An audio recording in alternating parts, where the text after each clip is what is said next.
Mas nós estamos vendo já um grau de manipulação sem precedente. Censura, perseguição, essa questão da Jovem Pan. Brasil Paralelo está impedido de divulgar um documentário sobre as facadas no Bolsonaro. Então, assim, meu ponto é o seguinte, no Brasil hoje, montar as peças desse quebra-cabeça para entender que está tendo um golpe em curso, uma manipulação eleitoral, não é preciso ser nenhum mega, ultra Sherlock Holmes atento a cada detalhe. Está muito evidente. O esforço de ocultar do eleitor, desatento, desmiolado ou jovem demais, o que foi o PT até pouco tempo atrás, esse esforço já é em si criminoso, antidemocrático. Então é óbvio que estão empoderando, alimentando um monstro. E é óbvio que isso não vai ficar restrito depois a perseguir Bolsonaro. Acabou a eleição, aí eu vou comentar alguma coisa, vão deixar livremente? Não, vão começar a cercear mais e mais. Que bom que você veio aqui ao canal Leda Nagli assistir mais um vídeo. Aproveita, faz um comentário, dá um like, avisa seus amigos, compartilhe esse vídeo e fique à vontade para curtir. Estamos aqui vivendo esse momento maluco. Oba, Rodrigo Constantino chegou. Oi, Rodrigo. Tudo bom, Leda? Ei, grande Consta, tudo bom? Tudo bom, prazer falar com você. Tem tempo, né? Tem tempo que eu não Tem participo. tempo que a gente não se fala, é verdade. Eu vejo você todo dia na Jovem Pan. Vejo você ficar nervoso com aquele piperno. Eu não sei como você aguenta as pipérnicas dele, mas tudo bem. Tá brabo. Mas agora era para eu estar no jornal. Essa hora era para eu estar no jornal. Não estou fazendo porque fui afastado. Ah, é? Eu, Cris Gramel, Zoe Martinez do Morning Show, Augusto Não, Nunes do Bom, o PIB. Morning Show hoje era uma coisa engraçada. Era o Felipe Campos. Ainda estão deixando o Paulinho Figueiredo, né? Estão deixando ele um pouco. E aquele menino que era braço direito ou esquerdo, não sei, do Zé Dirceu, que eu não sei o nome, Leonardo alguma coisa. E o Paulo Matias. Daqui a pouco vai deixar ficar só o Paulo Matias e o homem que faz propaganda do produto para o cabelo, né? Mas Vai vamos ficar o Paulo começar. Matias e o cara do cabelo falando. O Hervik. Mas vamos começar por aí, Leda, porque eu acho que isso é sintomático do que estamos vivendo. Não, é muito triste, né? A gente ri, mas é triste pra caramba. Não, é preocupante, até mais do que triste. Assim, a Jovem Pan é uma bazuca. Tem um monte de esquerdinha lá, com você já citou alguns aí, né? Mas tem pluralidade, ao contrário tem um esquerdista em cada programa, todos eles têm. E aí, nesse nenhuma outra emissora tem isso, só a Jovem Pan. Outra. E eles conseguiram, nesse contexto, fazer os pingos nos is, que é o programa de maior audiência, sair o Augusto Nunes, aí a Ana Paula Henkel e o Fiuza, por solidariedade, saíram, virou o programa do Shelp. Quer dizer, isso antes da turma chegar ao poder, Leda. Imagina se eles voltarem à cena do crime, como diria Geraldo Alckmin. Assim, é muito preocupante o que estamos vivendo no Brasil hoje. As pessoas estão com os nervos à flor da pele, todo mundo muito ansioso, à base de Rivotril, e assim, deixar nas mãos de Deus e do eleitor, que tenha juízo, porque essa coletiva que o presidente convocou ainda há pouco, ela me pareceu um tiro de festim. Quer dizer, o presidente está jogando dentro das quatro linhas, está tentando ser prudente, só que é difícil quando você joga com luvas de pelica contra um MMA, né? MMA é das antigas, raiz, né? A turma que valia tudo, cotovelada, joelhada. Então, assim, o jogo não tá ali. É o pessoal do vale tudo. Do vale tudo mesmo. Assim, o jogo não está limpo. Nós estamos vendo essa história da rádio aí, essa denúncia que tem que ser averiguada, mas não vai ser, pelo visto, já foi indeferido o pedido. Ela é uma ponta do iceberg, ela é mais um. Mas nós estamos vendo já um grau de manipulação sem precedente. Censura, perseguição, essa questão da Jovem Pan. Brasil Paralelo está impedido de divulgar um documentário sobre as facadas no Bolsonaro.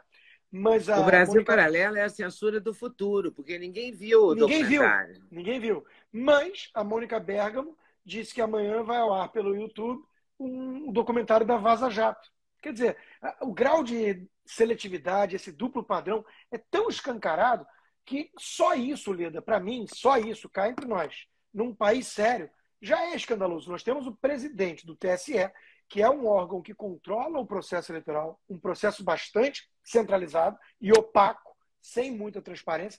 Esse cara é ex-secretário do Alckmin e persegue bolsonaristas. Quer dizer, é óbvio que tem um viés, é óbvio que tem um candidato preferido pelo TSE. E isso, por si só, já é escandaloso. Fora o resto todo, que não é pouca coisa. Então, de novo, é muito preocupante o que estamos vivendo no Brasil. E todo mundo pergunta, né? E aí, o que acontece? E domingo? E se o outro levar para uma margem estreita, o que acontece? O Bolsonaro tem uma carta na manga? Os generais vão fazer alguma coisa? É a pergunta de $1 milhão, mas cá entre nós vai se configurando um quadro de que não tem, ninguém tem nada e nada acontece. É sad but true. Triste, mas verdadeiro, como diria uma música do Metallica. O Bolsonaro está jogando dentro das 4 linhas desde o começo do mandato dele e está sendo acusado de dar golpe desde o começo do mandato dele. E eu vi agora nas redes sociais alguém dizendo que ele tá dando um golpe com essa divulgação das não inserções. São 154 mil, entendeu? Não são 154 inserções, são 154 mil. Então, sabe, está tudo muito claro, né? Está tudo muito... Não vê quem não quer, né? E olha que curioso, né, Leda? O tal servidor que foi exonerado, ele está há 20 anos lá, né? Assédio moral. Aí, de repente, e não era a narrativa de manhã, porque a Gazeta do Povo, que é um jornal sério, centenário, ligou, correu atrás e recebeu a resposta oficial do TSE de que isso era rotineiro, de que eles estão, durante a eleição, fazendo gradativas mudanças no quadro. Né? Então, isso foi a resposta de manhã. Aí, de tarde, vem um papo de assédio moral, o cara está há 20 anos lá. Que coincidência essa denúncia de assédio moral no dia seguinte à denúncia feita pela campanha do Bolsonaro, e que o Alexandre de Moraes reagiu da seguinte forma: 24 horas para apresentar prova, senão você que vai ser investigado. Aí vem um catatal de evidências, e aí, óbvio, né, começa a estratégia de atirar no mensageiro. Não, mas usou software.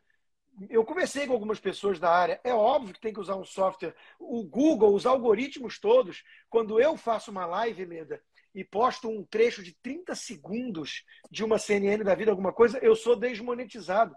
Porque o Google, né, identificou automaticamente que naquela minha live de 2 horas tem um trecho que não me pertence aos direitos autorais. E eu sou desmonetizado. Ou seja, esses softwares hoje em dia, é óbvio que eles são mega capazes de identificar um padrão. E as campanhas têm um padrão. Então ninguém vai ficar 24 horas por dia acompanhando milhares de rádios. É óbvio que foi um software, mas pegou ali o que parece ser um padrão claro. E aí é óbvio que a consequência disso tem que ser investigação. E tudo que eles estão fazendo é o contrário. Não vai ter investigação, atira no mensageiro, exonera o cara reportou para a superior dele, que era ligada ao Alexandre de Moraes, casada com um cara que trabalhou com o Alexandre de Moraes. Quer dizer, é tudo... Filha de um sindicalista do ABC. Do ABC. Quer dizer, você vai pegando as peças do quebra-cabeça. Existe o seguinte, Leda, eu conheço gente que tem como hobby quebra-cabeça. Tem uns de 5 mil peças, 10 mil peças. É um negocinho desse tamanho que você não entende como é que o cara faz. Mas tem uns que eu já comprei para o meu filho pequenininho, que são aqueles assim de 10 peças. É muito fácil montar. É fácil. Então, assim, meu ponto é o seguinte: no Brasil hoje, montar as peças desse quebra-cabeça para entender que está tendo um golpe em curso, uma manipulação eleitoral, não é preciso ser nenhum mega, ultra Sherlock Holmes atento a cada detalhe. Está muito evidente. Está muito evidente. O que é muito triste, né? O que é muito triste. O que fazer? Essa é a pergunta. Porque a gente passou anos da vida lutando pela direta já, por não ter censura nunca mais. Milhões de movimentos jogaram tudo no ralo, né? De repente. E essa questão é muito boa, né? Porque o TSE está lavando as mãos agora, dizendo que é uma espécie de rainha da Inglaterra e que não cabe a ele fiscalizar as rádios. Mas ele quer fiscalizar cada um de nós nas redes sociais, que é uma coisa muito maior. Né? Rádios são algumas centenas, quiçá alguns milhares. Agora, rede social, o TSE está indo atrás de indivíduos, cidadãos comuns estão sendo censurados, estão sendo incluídos em inquéritos. Olha só, se ele não é quem distribui as inserções, quem deveria cuidar das inserções, para que serve o TSE? Essa é a pergunta que fica. Eu também não tenho resposta. Isso não dá para responder isso. Isso não dá. Agora, ontem à noite, quase meia-noite, eu recebi um documento que proíbe o Flamengo, Eu vi. proíbe não, aconselha o Flamengo a, se ganhar a Libertadores, não voltar ao Brasil. Eu tenho No fontes no dia Flamengo. 30. Eu tenho fontes no Flamengo quentes e conversei hoje com uma delas. E ele me garantiu que tem dedo do Alexandre de Moraes diretamente nessa decisão. E ele não consegue entender. Até porque a pergunta óbvia que fica é: você vai usurpar da equipe do Flamengo o direito de votar? Quer Pois dizer, é, a é equipe técnica, a absurdo. comissão técnica e o elenco de jogadores não É, pode votar, sem porque não falar pode do, voltar para o Brasil. sem falar do direito de ir e vir, quer dizer, é tudo muito Sim. bizarro, muito autoritário. E por quê? Por que eles associam o Flamengo a uma vitória, alguma coisa assim que traria efeito para Bolsonaro? É difícil entender, Não, não, né? não, ele não fala em efeito para Bolsonaro, ele fala na desordem Não, urbana, eu na sei. festa, mas ele atribui, ele tipifica como crime o documento do desembargador Leme. O último sobrenome dele é Leme, mas eu tenho aqui porque ontem, quando eu recebi à noite, eu chequei, chamei um advogado para me acompanhar na live, porque eu fiquei com medo de estar entendendo errado. Embora eu não seja exatamente uma pessoa, porque eu não me considero burra, mas Nem eu um fiquei com pouco. medo, já que eu não tenho formação em direito, e ele falava em muitos artigos, sabe? A carta é dirigida ao Luiz Rodolfo Landim Machado e ao Marcos Teixeira Braz, e é assinada pelo desembargador Elton Martinez, ou Martínez Carvalho Leme.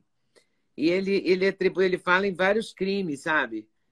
Ele fala no promover desordem que prejudique os trabalhos eleitorais, artigo 295, Mas impedir ou você lembra? embaçar o exercício do sufrágio. Por que a volta do Flamengo vai impedir o exercício É do ridículo. sufrágio? Mas você lembra do primeiro turno, Leda, da narrativa de que suspenderam portarias do governo Bolsonaro em relação a armas, porque a narrativa toda era de que havia um clima crescente de violência política. Quer dizer, a mídia comprou a ideia, né, vinda diretamente do TSE e do STF, de que era arriscado sair na rua para votar, de que ia começar a ter tiroteio em tudo que é zona eleitoral.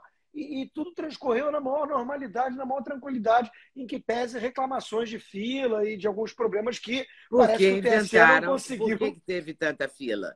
Porque alguém importou as nossas impressões digitais dos Detrans da vida. Vou falar em Detran porque a minha referência é o Rio, mas é Secretaria de Segurança Pública, tudo isso que faz carteira de motorista e título de eleitor anterior. Então, eles importaram as impressões digitais e, claro, deu muito problema, porque algumas Sim. não deram certo. E algumas pessoas, como eu, não têm impressão digital. Então, eu tentei convencer a moça. A moça era muito simpática, uma garota, muito jovem, cheia de piercing, então, toda alegrinha. Eu falei, querida, eu não tenho impressão digital. Ela falou, mas eu tenho que fazer 4 vezes esse teste. Eu falei, tá bom. Nós fizemos 4 vezes o teste, eu não passei nos É. 4, entendeu? E Porque eu não perde passei no tempo. Itaú, eu não passo no Itaú, não passo no Bradesco, não vou passar naquela, entendeu? É. Naquele negócio precário ali. Por falar em Itaú, a segunda maior contribuição É. à campanha do Lula é do acionista do Itaú. Isso é muito interessante, Leda, porque isso cai como uma surpresa para muita gente que fala assim: ah, banqueiro, herdeiro, rico, milionário financiando a esquerda. Então quer dizer que o Lula não é essa ameaça ou não é socialista? Não. Quer dizer que as pessoas não estudaram história direito para entender que sempre foi a turma endinheirada, capitalista, que financiou o movimento radical de esquerda. Sempre. O Jorge Soros é um especulador bilionário e é o maior financiador de movimentos ultra radicais como Antifa, Mídia Ninja no Brasil, Black Sim. Lives Matter e companhia. Lá atrás, quando a gente volta lá atrás, no começo do século XX, Revolução Bolchevique, estava lá a grana de famílias endinheiradas americanas financiando esse troço. Então, de novo, não há nenhuma surpresa para quem entende que o que essa turminha quer é uma democracia de gabinete, uma democracia administrada de cima para baixo por essas elites. É uma elite que quer o tapete vermelho, Continuar com o privilégios, poder. controle, barreiras à entrada para os seus negócios, para não ter competidores novos. Então, Claro. é o famoso capitalismo de Estado. Então, banqueiro socialista. O risinho de deboche é de quem não entendeu direito o jogo. Agora, é interessante porque tem grupos de mulheres e tal, e todas elas muito ricas, todas elas muito com bolsas de US$ 10.000 e tal, e todas elas votando com a esquerda, né? Por causa Isso é dos o. maridos, porque elas têm casa fora, se o bicho pegar, elas estão fora, Vai se mandar. né? Não, e também acho que é o fenômeno da esquerda caviar, né? E agora, Leda, aqui a gente não pode. Mas, aliás, a esquerda caviar, você que cunhou esse termo. Mas Eu é perfeito, né? eu resgatei, na verdade, até popularizei. O Nelson Rodrigues chamava de esquerda festiva, mas a mesma ideia, né? Agora, o ponto é o seguinte, Leda, nós não podemos deixar impune o papelão da velha imprensa nessa história. Porque, veja, Nossa. em condições normais de temperatura e pressão, ninguém ia normalizar uma candidatura de alguém como Lula.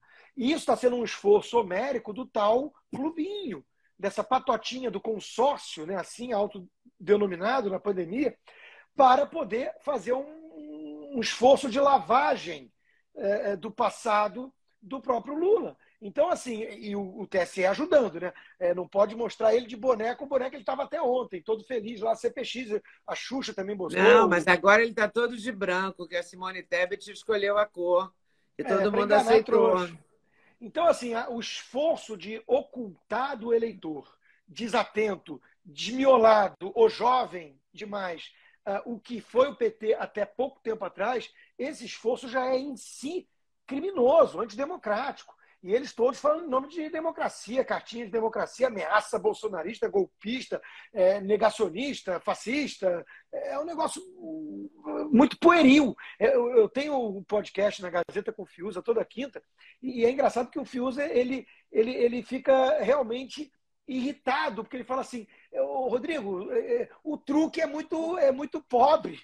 Né? Se o sketch fosse escrito por alguém mais sofisticado, vai lá, mas é um negócio tão ridículo e esse esforço, Leda, está servindo de pretexto para que essa elitezinha possa ir nas redes sociais, no jantar inteligentinho e falar eu vou votar pela democracia, eu vou votar no Lula. Quer dizer, e passar impune uma palhaçada dessas. Então, isso é uma coisa que, para mim, já denota uma sociedade doente. Isso é uma sociedade Mas doente. presta atenção, de onde que saíram 5.000 jornalistas e fizeram um abaixo-assinado, um documento, 5.000 jornalistas? Onde tem 5.000 jornalistas? Não, é E o também, Foca, o que me o irrita estagiário lá mais da Globo.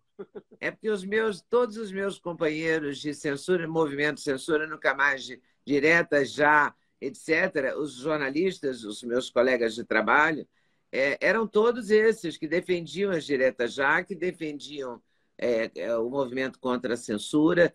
E agora não, agora quando a Jovem Pan é censurada, Brasil Paralelo, a Gazeta do Povo, a Revista Oeste, e mais não sei quantos blogs, as pessoas são retiradas, porque vocês foram retirados dos programas pelo jurídico da Jovem Pan, Isso. né? Cautelosamente. A Mas autocensura, houve uma porque a censura multa objetiva. houve. 25 Né? mil reais se eu Objetivo. O chamar. Brasil Paralelo não pode exibir, 500 mil a A multa do Oeste está Brasil 7 Paralelo. dias sem publicar, Isso. a Jovem Pan não pode falar X palavras e tal.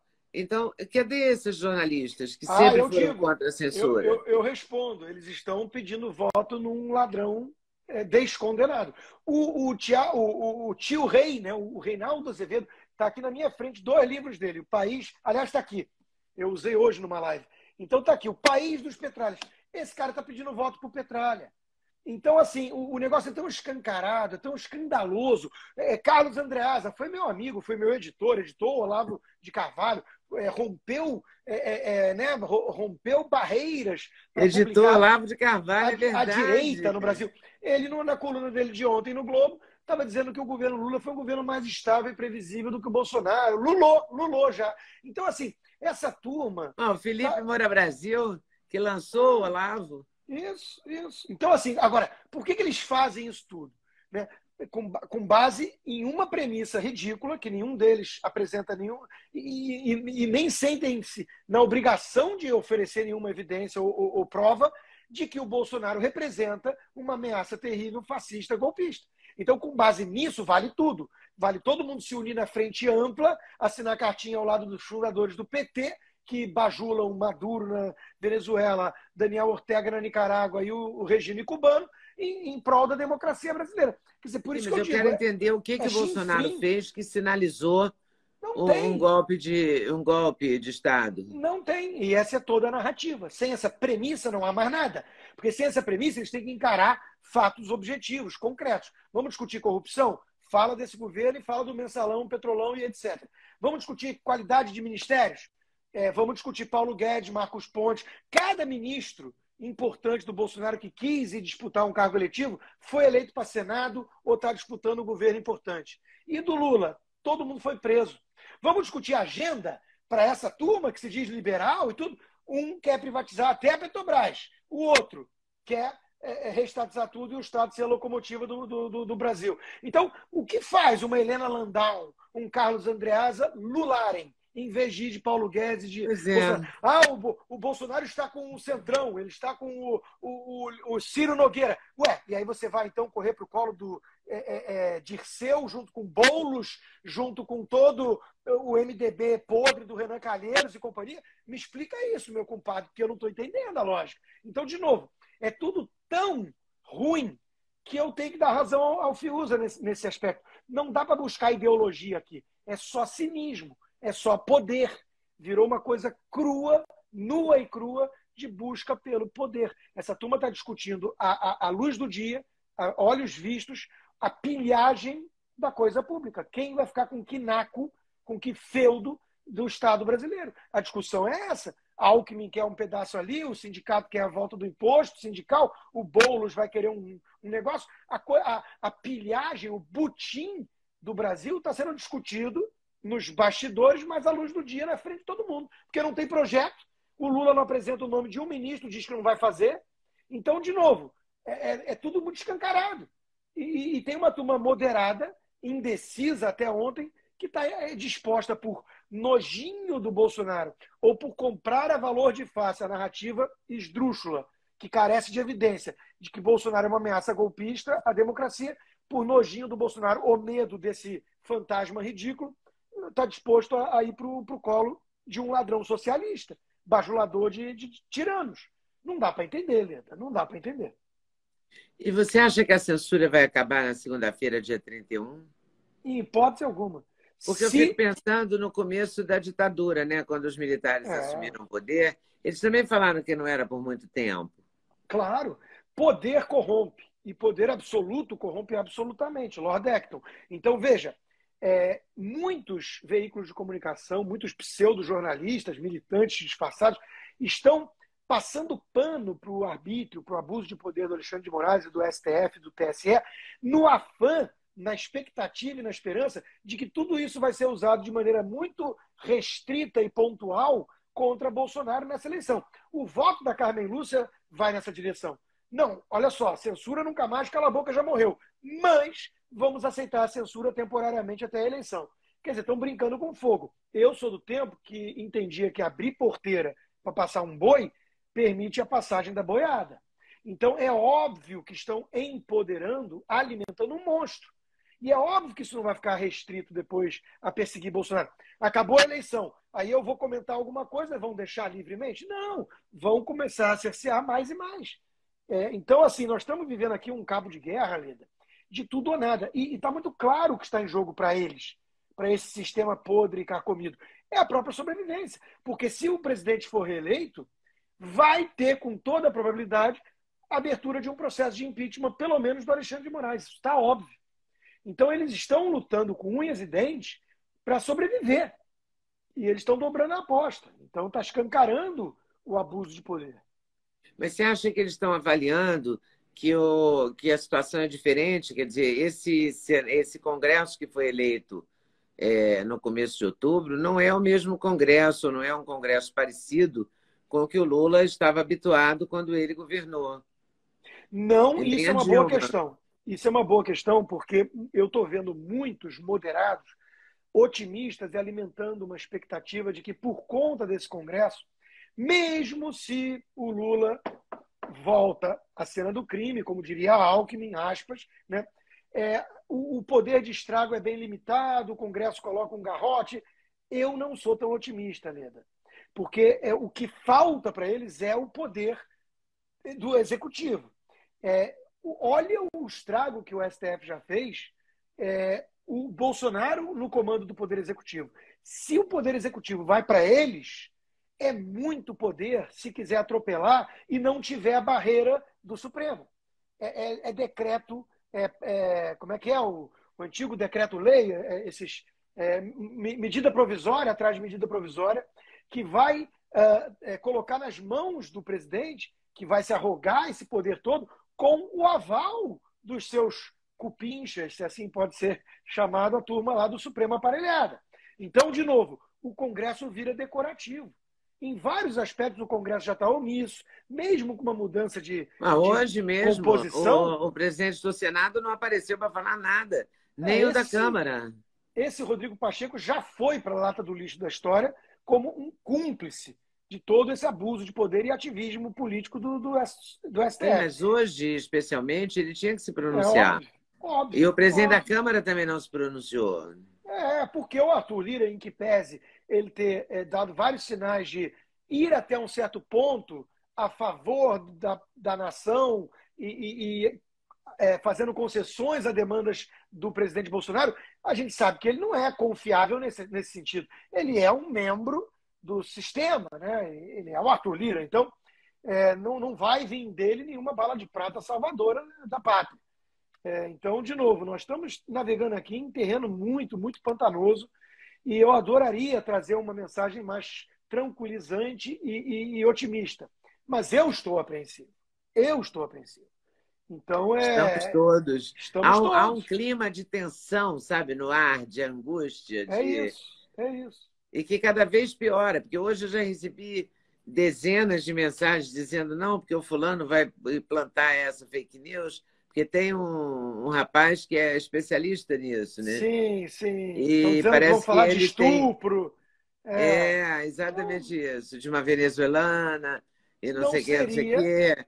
E aí tem o telefone do Bebiano. São várias coisas que parece que surgiriam amanhã e sexta-feira. Ai, muito difícil, porque o jogo é muito sujo, né? Eu não sou tão inocente a ponto de achar que o jogo seria limpo, mas eu não pensei que seria tão imundo. Não, exatamente. Está sendo imundo demais. Esse Danones aí, por exemplo, esse André Janones é um caso explícito. E veja, hoje, para minha surpresa, o Márcio França está no Twitter. Eu tive que ir lá ver, porque eu vi o print, eu falei, não, isso é fake, óbvio que isso é fake, montagem. E está lá no tweet dele. Conta reconhecida. Ele está dizendo que o Tarcísio eleito vai colocar o goleiro Bruno com papel importante na gestão. Tem um outro dizendo da Flor de Lis. Quer dizer, os caras estão desesperados e estão partindo para um escárnio, para uma fábrica de fake news. E é de novo aquela história, né? Eles acusam no adversário aquilo que eles enxergam no espelho. Eles têm uma fábrica de fake news. Eles têm um gabinete do ódio. Eu sei porque eu sou alvo. Então é um negócio bizarro. E o TSE, nessa hora, dorme. Está hibernando, que nem os ursos polares. Está hibernando, não está vendo nada. Então, de novo, é escandaloso demais. Eu não acredito. Goleiro Bruno, Flor de Lis. O que isso tem a ver com o Tarcísio, meu Deus? Aquela Márcia Tiburi, que já foi candidata pelo PT. Foi lá pelo Rio de Janeiro, no estado do Rio. Aquela que enxerga a lógica do assalto. Ela tuitou outro dia, eu até comentei em cima, né? Porque eu falei assim, poxa, nem para seguir o conselho do Janones, porque o Janones gravou um vídeo explicando, como advogado, como fugir da condenação de fake news. Você joga um balão de saia, você pergunta, você insinua. Ele ensina como ser cínico e podre. E ela não seguiu as lições do mestre e colocou ponto final, em vez de interrogação, dizendo assim, o Tarcísio, se ganhar, vai escolher o Roberto Jefferson como secretário de segurança. Meu Deus! Ela afirmou. E aí eu perguntei assim, vem cá, onde está o TSE nessa hora? E aí perguntei, então quer dizer que se o Haddad ganhar, ele vai colocar o PCC como secretário de segurança? E aí eu botei uma interrogação, porque eu não tenho costa quente no TSE. E veja, o meu comentário teve muito mais curtida do que o dela. Agora, ela está espalhando impunemente fake news grosseira. afirmando um negócio desse. Leda, o jogo está imundo. Que tristeza. O jogo está muito imundo. O jogo está sujo, a gente vai ter que aguentar essas próximas. Quantas horas faltam para o domingo à noite? Vou ter que ligar, cronometrar, né? Caramba. Contagem regressiva. Haja Rivotril. Haja Rivotril. Eu vi agora, quando eu estava entrando na live, eu vi alguém escrever que o Bolsonaro nunca vai passar de 49,9, porque está tudo programado. Então tem um monte de insinuação e de afirmação. Isso contribui para ficar mais tenso o clima. Eu não confio no processo, eu não confio. E aquilo que aconteceu no primeiro turno foi muito estranho. Foi uma linha reta de troca de votos do Bolsonaro para o Lula, à medida que abriam certas urnas, né, com os outros todos numa linha flat. Né? Isso, para acontecer na teoria dos grandes números, onde existe uma certa aleatoriedade, isso é muito estranho. Conversei com gente de área de TI, programador, gente que entende de software. Isso é coisa que um algoritmo faria. De novo, é uma denúncia concreta? Eu não tenho base. Até porque as urnas não são auditáveis. O PSDB descobriu isso em 2014. Então, nós estamos na mão do Xande. O Alexandre de Moraes vai decretar o resultado e nós vamos ter que aceitar. Então, a coisa não está fácil. Não está fácil, não. Sigamos em frente, sem perder a esperança, né? Brasileiro o Brasil nunca perde a esperança. E na democracia, porque a gente tem esperança na democracia, efetivamente. Sim, sim. Né? A gente não tem outra forma de governo melhor. Não há alternativa. Constantino, muito obrigada, pela força, por vir aqui falar. E você está previsto a sua volta já ou não? Tem que esperar o resultado? Não, hoje eu não vou nem pegar prêmio. Eu tô com um prêmio em vista aí, né, para dezembro. Vamos ver, só depende do resultado. Dependendo do resultado, eu não piso nem para visitar a família. Não é possível. Então tá. Vamos torcer, vamos rezar, vamos votar, vamos esperar, vamos tomar o Rivotril. Eu nunca tomei, não, Rivotril eu não tomo, não. Eu também não. Agora vamos levar um indeciso, vamos levar um amigo que está na dúvida, né? Convence ele, leva para votar. Vamos fazer um esforço patriótico final nos últimos 2, 3 dias aí, porque a situação, obviamente, está muito apertada. Se as pesquisas dos, abre aspas, institutos dão ali uma margem estreita para o Lula, é que existe um empate. Na verdade, um empate técnico. Então, é mais um motivo para sair da zona de conforto e convencer de que o que está em jogo não é se você gosta ou não de Bolsonaro. Não é isso que está em jogo. O que está em jogo é algo muito maior. É se você quer ser Venezuela. Não brinca com fogo. A questão da liberdade é a grande questão, né? Ok, obrigada, Constantino. Até a próxima. Eu que agradeço, Leda. Um grande beijo. Beijão. Muito obrigada por ter assistido mais um vídeo no meu canal. Volte sempre. Aqui você sempre vai encontrar a pluralidade de ideias, ideologias diferentes, ideias diferentes, mas sempre alto nível de informação e de prestação de serviço. Eu espero você sempre aqui. Faça seu comentário, se inscreva no canal, dê seu like se você gostou e não deixe de voltar. Estou te esperando, com certeza, se Deus quiser.